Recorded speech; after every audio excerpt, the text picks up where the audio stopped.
¿Qué tal? ¿Cómo están, amigos y amigas de esta comunidad? Como siempre, un gusto, como siempre, un placer que nos acompañen en esta nueva charla. Y ya lo saben, pendientes de cómo se va desarrollando la política nuestra de cada día. Nos hemos topado con una nueva intervención de asesores españoles en la política mexicana, ahora a través del señor Javier Negré. Una acción que pues no es nueva, esa es la realidad de las cosas, pero ¿por qué andan por aquí? ¿Para qué andan por aquí? ¿Cuál es la intención? ¿Cuál es su impacto? ¿Qué tipo de relación tienen con el Partido Acción Nacional? ¿Vienen más por el lado de Salinas Pliego ahora que el PAN? Aunque bueno, el PAN ya le abrió las puertas a Salinas Pliego como tal. ¿De qué se trata y qué es lo que significa, en pocas palabras, la participación de estos asesores españoles que se meten en política mexicana? Voy a platicar con mi querido Manuel Canellada, usted lo conoce bien, autor de diferentes libros, entre ellos Litio, y que nos da siempre una visión muy interesante de la geopolítica. Y Manuel, ¿cómo estás? ¿Cómo estás, Jesús? Qué gusto platicar contigo, como siempre. Igualmente, querido amigo. Oye, pues a ver, yo de entrada te preguntaría, ¿cómo entendemos o cómo vamos ubicando la participación de estos personajes que intentan intervenir o intentan influir, más bien dicho, porque intervienen no están, influir en la política mexicana? Pues en el caso específico de esta refundación del PAN, creo que tiene que ver con el hecho de que el PAN abraza abiertamente la ultraderecha, ¿no? Me parece que siempre ha habido un sector del PAN cercano a esta ultraderecha, pero no todo el PAN. Identifico como sectores empresariales que tenían un pensamiento más, digamos, de derecha liberal en la línea, por ejemplo, del Partido Republicano no trompista, sino el otro Partido Republicano, más tirando hacia el centro. Sobre todo en el norte del país encontrábamos este panismo, ¿no? Donde la religión, donde Dios y donde la idea tradicional de familia no estaba tan presente y que respondía más a una agenda económica, ¿no? El panismo, pienso el panismo de Baja California o de Sonora, ¿no? De Chihuahua, un panismo más empresarial que religioso. Frente a este panismo del centro del país, ¿no? Del Bajío, que sí tenía la bandera del catolicismo, ¿no? Y que sí tenía la lucha antiderechos, como ¿no? Antiaborto, antimatrimonio gay, etcétera, como una agenda muy, muy importante para ellos. Y creo que este sector del panismo se ha impuesto en esta refundación, empujado por estas alianzas con la ultraderecha internacional. He estado leyendo por ahí que suena como a conspiranoide esta cuestión. No, no, sí, sí hay una alianza de ultraderecha a nivel internacional con epicentros muy, muy claros, Vox en España, por ejemplo, en lo que tiene que ver con Latinoamérica, que está interviniendo claramente en países como Ecuador, por ejemplo, o como Argentina, y que lo mismo quiere hacer en México. Y que tiene que ver con la figura, por supuesto, de Salinas Pliego, ¿no? Que terminará, por lo que todo apunta, no hay una, de momento ahora, en este momento, que obviamente luego las cosas pueden cambiar, pero en este momento no hay dentro del PAN una figura fuerte que pudiera encabezar un proyecto como el que sí está dispuesto a encabezar Salinas Pliego, que tiene que ver con esta ultraderecha y impulsada a nivel internacional por agentes como Vox en España, ¿no? O como el mismo trumpismo. Trump está decidido también a intervenir en Latinoamérica, después de que Estados Unidos fue perdiendo presencia en Estados Unidos, en Latinoamérica, perdón, de que fue perdiendo influencia en Latinoamérica, Estados Unidos, y que China entró, ¿no? De manera paulatina y silenciosa y fue ocupando los espacios que dejó Estados Unidos. Trump de pronto se ha dado cuenta que necesita de una agenda en Latinoamérica vinculada a esta ultraderecha que la podemos encontrar en Bukele o en Milei o en Noboa, etcétera, ¿no? Y esta es la ultraderecha que está interviniendo en la refundación del PAN, una refundación con claros visos de neofascismo, ¿no? Oye, esto que mencionas, un PAN que se inclina completamente ante este panorama, una falta de... ¿Qué consecuencias crees que tenga para la democracia en sí? O sea, que un partido que siempre ha tenido, por supuesto, bien lo señalabas, un conservadurismo muy claro, se incline completamente ya abiertamente en todo, en todo ello. ¿Cuál crees que es el destino de varios panistas que, bueno, todavía están ahí y que ellos incluso se siguen ubicando en el centro? Pues yo creo que esos panistas ya van a tener poca cabida porque el centro ahora no es un lugar político como sí lo fue durante mucho tiempo, en general en todo el mundo, ¿no? Lo mismo está sucediendo en Europa, donde los partidos que se asumían como de centro, bien fuera centro derecha, bien fuera centro izquierda, están teniendo que elegir hacia dónde van, si hacia la izquierda o hacia la derecha. Y creo que en el caso de México también el PAN está convencido de que tiene que abandonar el centro. No olvidemos que el PAN se funda a partir de ideas de la subsidiariedad, el bien común, ideas que tenían como conceptos sociales y de arraigo popular desde la derecha, desde este cristianismo que puede ser muy social, porque hay un cristianismo social, y que va poco a poco abandonando para abrazar el sector más conservador de la Iglesia Católica, ¿no? Este conservador, este sector ultra antiderechos. Y creo que el PAN está viendo ciertos espejos, ¿no? En donde reflejarse que tienen que ver con los triunfos de esta ultraderecha en el caso de El Salvador o de Ecuador o de Argentina, que ha explotado el descontento de la gente con la democracia, que ha explotado el descontento de la gente del Estado de Derecho, porque algunos creen que les ha fallado y que ha resultado. Entonces el PAN está abandonando el centro y aquellos que defienden el centro, la posibilidad de que el PAN sea un partido de centro derecha, como se asumía hasta hace poco, van a tener muy poca cabida en este PAN que cada vez más se va a quitar la máscara, cada vez más va a abrazar la agenda de la violación sistemática de los derechos, sobre todo de las minorías políticas, y la promoción de políticas antidemocráticas, a pesar de que la palabra libertad, como pasa con Vox en España o con Meloni en Italia, no se les va a caer de la boca, pero es la misma libertad que promueve Milei, ¿no? Que lo hemos visto ya gobernando, es una libertad parapetada en la represión policial brutal contra los jubilados, por ejemplo, ¿no? Entonces, creo que el panismo va por este camino. Ha entendido, alguien le ha dicho que es el camino, que tienen que abandonar el centro y lo están haciendo claramente. Oye, en este periplo, digámosle así, pues nos topamos con estos señores, ¿no? Por ejemplo, Javier Negre, que es español también, que ya antes lo vimos, y de la mano también del PAN. El caso de Antonio Solá, ¿te acuerdas cuando creó toda esta idea del peligro para México en torno a la figura de Ujú. López Obrador, Exactamente. de la mano de personajes como Fox, Calderón, en fin? ¿Hay algún tipo de vínculo que tú le veas a en estilos, en formas de pensar? Porque a final de cuentas, este señor Negre, por ejemplo, es franquista abiertamente con esta tendencia del PAN, ya nos decía la ultraderecha internacional y todo eso, pero en sí del PAN, con toda esta asesoría española, ¿y qué tanto crees que puede impactar en la sociedad mexicana? Fíjate, yo sí veo coincidencias con ese intervencionismo de estos personajes bastante siniestros. Veo coincidencias con lo que está sucediendo ahora, pero también veo diferencias. Hace 25 años, hablando de Fox, por ejemplo, y de esta campaña del peligro para México, creo que tenía que ver más con la idea estadounidense de las elecciones como una estrategia mercantilista. Y se empezaron a contratar estos consultores, muchos de ellos externos, también algún interno hubo, pero muchos de ellos externos, y no solamente la derecha, también la izquierda lo hizo, con esta idea de desplazar al partido como centro de la elección y al candidato como portador de un partido y de una plataforma ideológica para convertir al candidato en una mercancía que se vendía a ya no electores ciudadanos, sino a consumidores. Y estas estrategias que se dieron mucho en los años 2000, finales de los 90, 2000, vinieron directamente de Estados Unidos, ¿no? La idea de que el candidato político es una marca que hay que vender. Y entonces empezaron a contratar a estos consultores que tenían que ver más con esta idea.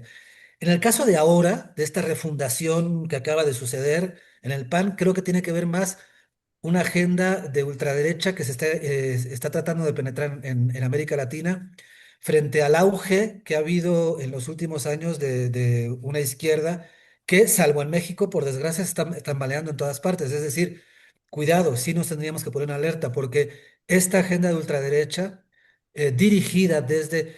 No olvidemos que la presidenta Sheinbaum denunció que esta campaña, la última campaña que ha habido contra ella, vinculada a lo de Michoacán, estaba financiada por dinero extranjero y por instituciones extranjeras. Entonces, no olvidemos que sí hay una agenda de la ultraderecha internacional que le interesa penetrar en Latinoamérica y desactivar y desarticular los gobiernos de izquierda.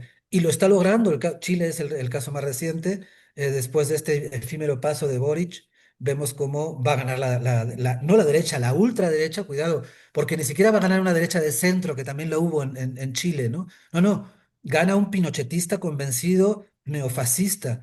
Lo mismo que Milei, lo mismo que pasó en Ecuador, lo mismo que acaba de pasar en Bolivia, lo mismo que va a pasar en Colombia, según indican encuestas y analistas políticos del propio país colombiano. Entonces, vemos cómo esta estrategia intervencionista en América Latina de la agenda de ultraderecha está funcionando en muchos lugares.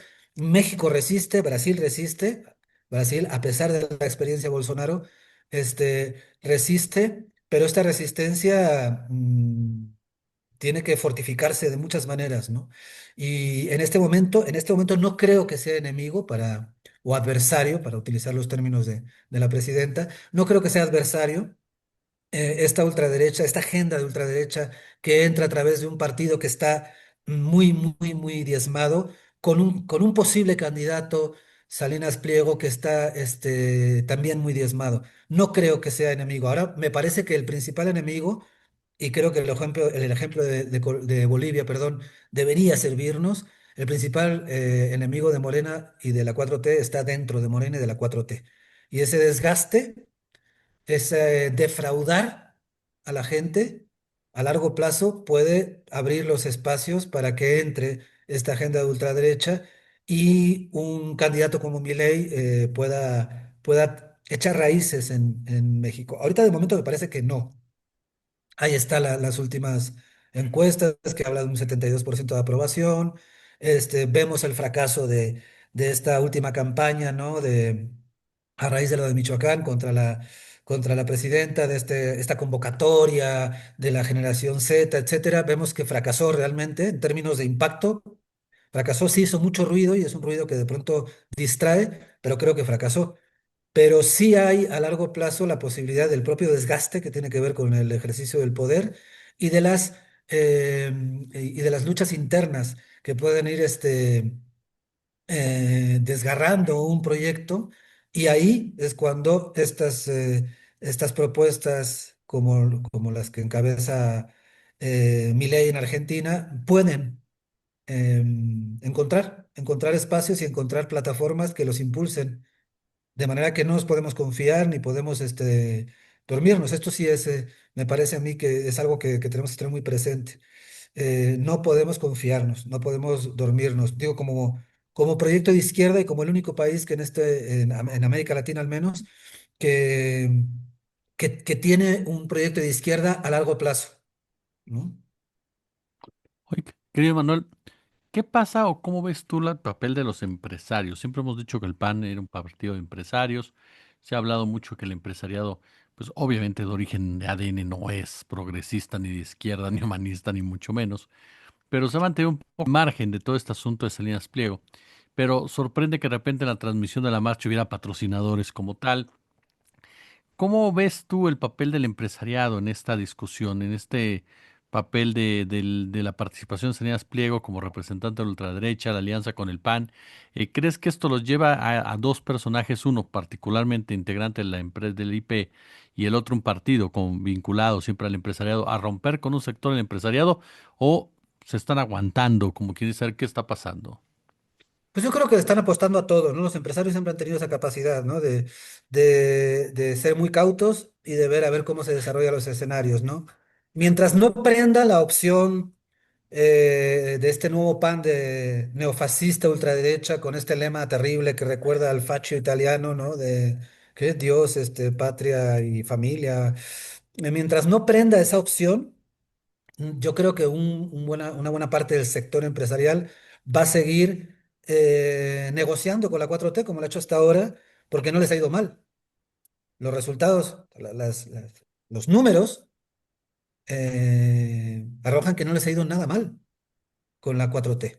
En general, en términos generales, las grandes variables macroeconómicas se han mantenido no solamente estables, sino muy estables.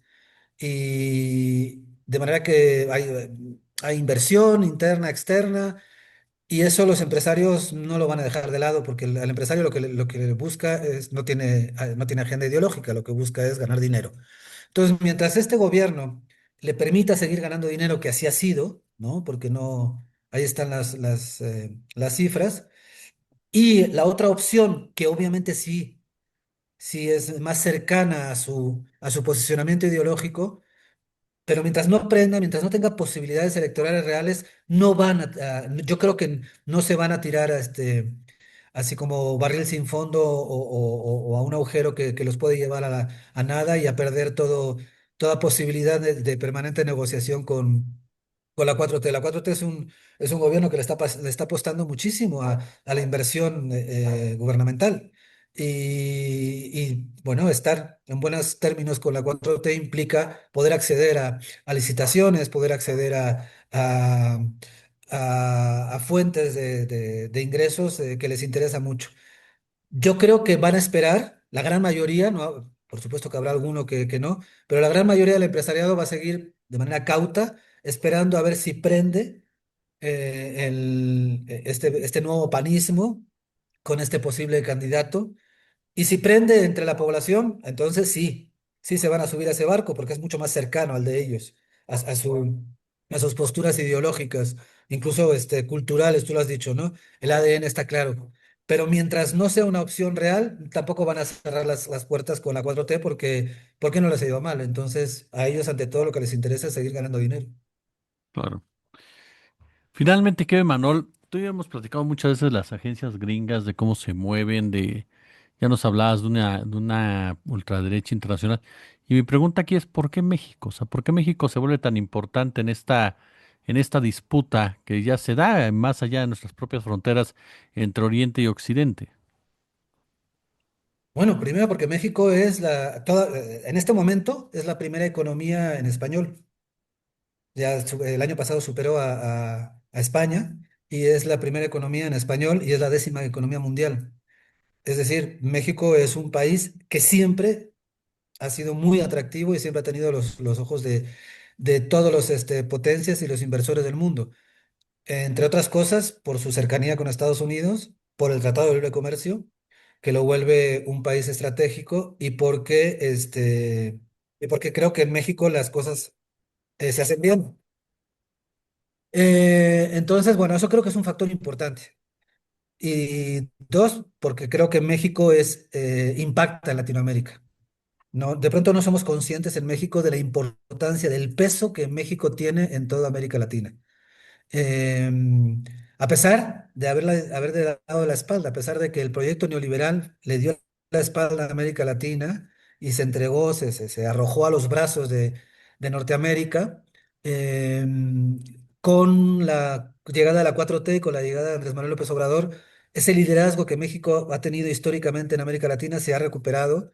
Y entonces creo que también por eso es un país enormemente estratégico, ¿no? Porque es la entrada a Estados Unidos y a Canadá, pero también es la entrada a América Latina, por la influencia que tiene y por el peso político e histórico que tiene México en América Latina. Entonces, como sea, siempre va a ser un país clave, México, para cualquier tipo de estrategia que se dé, que las grandes potencias en este momento puedan tener, siempre van a estar viendo con ojos de codicia y amor a México. Esperemos que más amor que codicia, porque pues si no, nos puede ir mal.